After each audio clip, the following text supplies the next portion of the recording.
Qianhua glanced at the corner of the bed and found a long-haired woman in black slowly crawling towards the door. Just as Qianhua was in a state of panic, it seemed that someone had sensed her presence, and Qianhua turned her head, revealing the woman's concealed cheek, which looked vaguely familiar. Suddenly, blood started to flow from the woman's leg. Looks like she had some monthly visitors, and in the next moment, a hand poked out from the trousers, scaring Qianhua awake. Turns out it was just a freaky situation.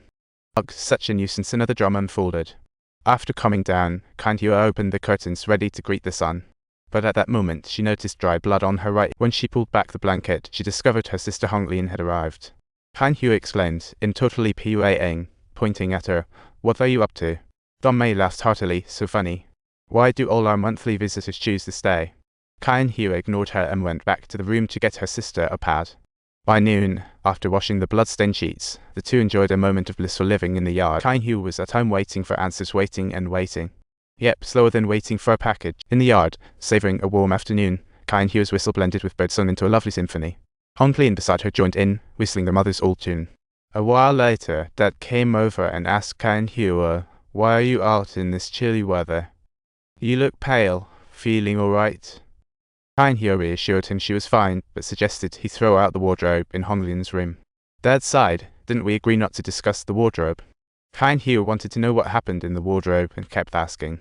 After Dad left, she walked alone in the woods and found an abandoned warehouse. The warehouse was filled with old furniture. Qianhua rummaged around, grabbed a purse and a box, and brought them home. When she opened it, she found her mom's old shoes and photos from her childhood. Looking at the happy moments of her family, Qianhua couldn't help but shed tears. But suddenly she noticed a weight. Dong Mei popped up in the family photo. When Dong Mei appeared, everyone's smiles vanished in an instant, replaced by frowns except for Dad, who still seemed cheerful and got even closer to Dong Mei.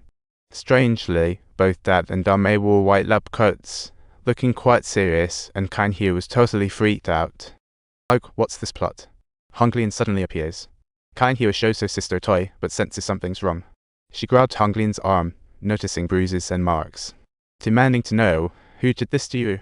But her sister timidly refused to answer. Qianhua could no longer hold back and shook her sister urgently, insisting it had to be that old woman. In the end, Honglian shoved her sister away and bolted from the room. Qianhua confronted Dong Mei. "You old witch. Why are you so cruel to Honglian?" Dong Mei smirked, replying calmly, "It's called discipline."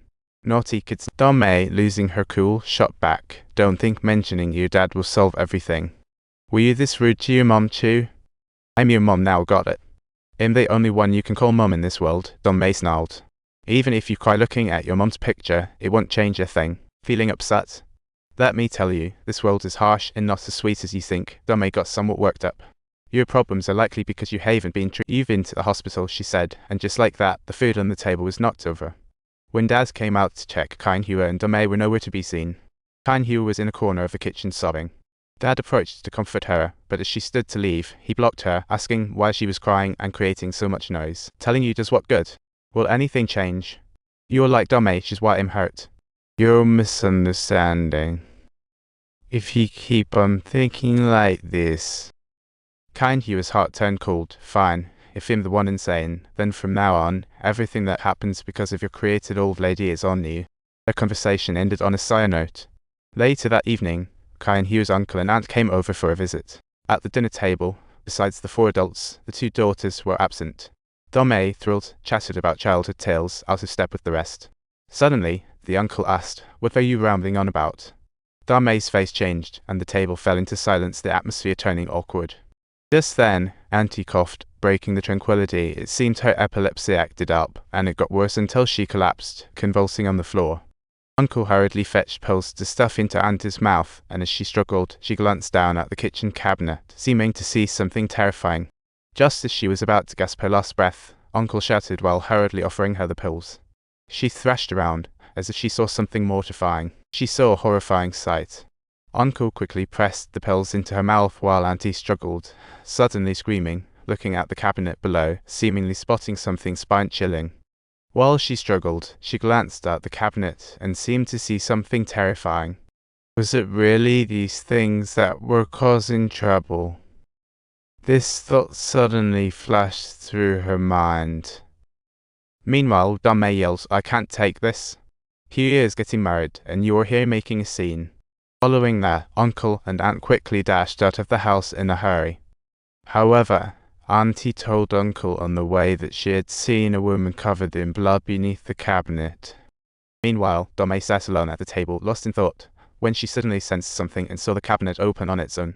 This startled Dome. Was there really something supernatural at home? She cautiously approached the cabinet, seeking to find out.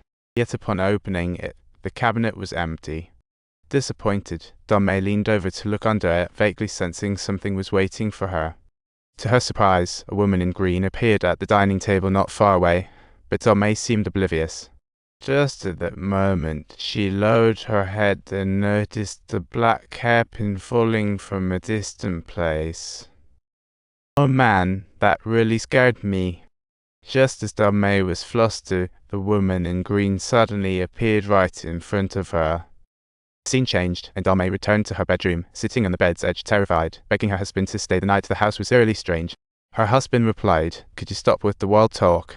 You just need to adjust. Yeah, I'll be fine after a little rest." But Dame was adamant, telling her husband that there was indeed something sinister in their home.